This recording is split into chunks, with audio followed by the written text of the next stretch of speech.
So we know that starting a company or being involved with a startup is full of surprises and often, pits that you fall into, as well as really fabulous highs. Have there been already some surprises that you could share with us? Obviously you started with the idea that, okay, this is going to be fabulous and great, but what happened that might have surprised you along the way? Cody, do you want to start? Yeah, for us, we're surprised so we build a training tool for professional athletes to use VR to train, and we're always surprised that coaches don't want to use the tool. I think the biggest surprise for me is how important sales is to our cycle, is to actually try to sell this tool. Because to us, we are a company of athletes and sports-minded folk, but the sales process is so important to the industry, and I think the biggest surprise was just how hard we need to work at that. So instead of proving it as a tool, it's always about kind of pitching it to kind of how do they use it in a way that is effective for them, and how do we pitch it to them as something that's going to be non-invasive to their current coaching philosophies. So interesting. You sort of thought, if we build it, they will come. Exactly. And you learned that was certainly not the case. It's not the case, yes. Yeah. So we're still working on that. Okay, great. Elaine. Thanks. Well, I think generally speaking, the genomics industry and the technology that's been developing over the last decade has been moving extraordinarily quickly. The cost per sequencing a base pair is dropping much, much faster than Moore's Law, exponentially faster, in fact. And so it's really enabled this technology to be applied in a clinical setting now very rapidly. So I think at a meta level, that's been a surprise to all of us in terms of how quickly that technology has developed. But I think for us at the startup, we're a very mission-driven company, and so the rate at which we've been growing, but we have a company value of GSD, which is get stuff done. It's just been a phenomenal experience over the last several months to see how much a group of really smart, like-minded, mission-driven folks can get done. And so, as an example, we brought on our first wave of hires in March, and by August we had already started enrolling in our first clinical trial, which will end up enrolling over 10,000 subjects.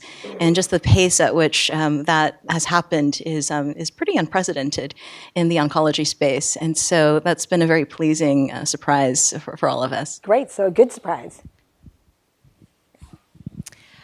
Yeah, I think for me, the big surprise was, when we were first starting this and kind of working in the evenings, figuring things out, I sort of naively thought that, we're three Stanford students, we have two technical co-founders and one business co-founder, and someone will give us an initial amount of money to get out there and get going, and then we, like the later stage funding would be the harder part. The first funding would be really easy, and that turned out to not be the case at all. Like no one really wanted to give us any money because we had no prototype. We just had an idea and had a decent story.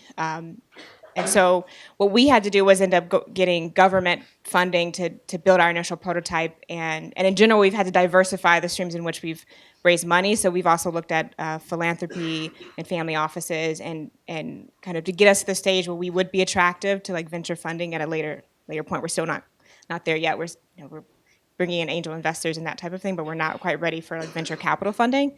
And so that has been the most surprising part of you hear all these stories about, a couple students got their initial seed funding right out of school and then could take off, and that for a clean tech company and doing hardware, that's not the case. So I was surprised by how many people will tell you that you can't do it. When I started Bright, so I wasn't fluent in Spanish. I still am not, and our first market's Mexico. So there were some things that just didn't make sense, and I knew that. But I also was very surprised that so many people said that just doesn't make sense. You can't start in a country you've never been to, that you have no connections to, and you can't speak the language. And it was the no's and what are you doing? You're crazy would come from everywhere. I think there was maybe 5% of the people I talked to that were really supportive and this is a great idea.